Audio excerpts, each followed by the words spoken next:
तुमने आज तक अपनी बॉडी की सारी मसल्स ट्रेंड कर डाली, लाइक अपनी चेस्ट से लेकर अपनी लेग्स तक। पर सुनो, क्या तुमने कभी अपने फोरआर्म मसल्स को ट्रेंड किया है? क्या तुमने कभी अपने काफ मसल पे ध्यान दिया है? मतलब ही नहीं बनता यार, हमें तो बस अपने आर्म्स तगड़े करने, अपने एब्स निकालने और अपनी चेस्ट बनानी है बस। पर सुनो, ऐसे तो तुम 16 का डोला और 46 की छाती तो बना लोगे, पर जब तुम अपनी शर्ट की आस्तीन फोल्ड करोगे ना, तो तुम्हारी ये पतली पतली फोरआर्म तुम्हारा सारा लुक ही खराब कर देगी। और एक लॉजिक ये भी है कि जब तक तुम्हारे फोरआर्म एंड तुम्हारे पकड़ने की ग्रिप स्ट्रांग नहीं होगी, तब तक तुम एक तगड़ी एंड एक मस्कुलर स्ट्रांग बॉडी बना ही नहीं पाओगे। So let's begin.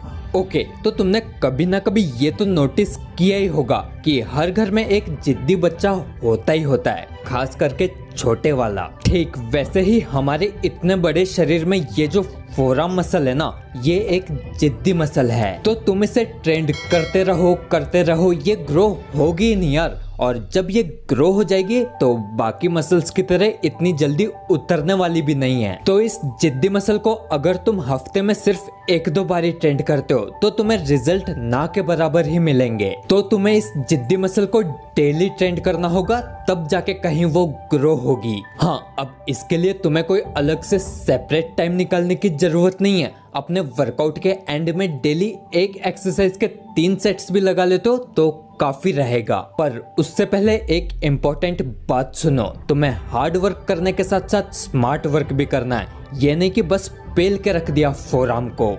सबसे पहले तुम अपने फोरआर्म मसल्स को समझो।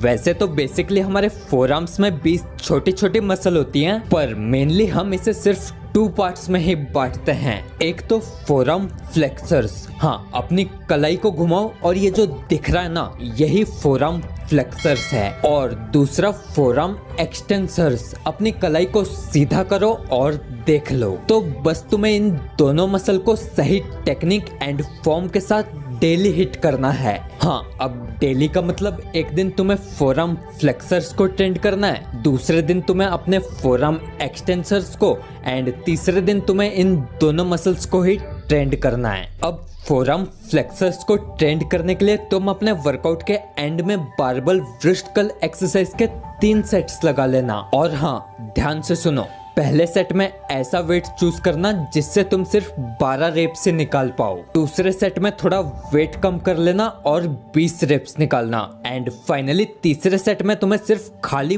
बारबल से ही अनलिमिटेड रेप्स निकालने हैं, यानी जितने ज्यादा रेप्स तुम निकाल सकते हो उतने। चलो अब अगले दिन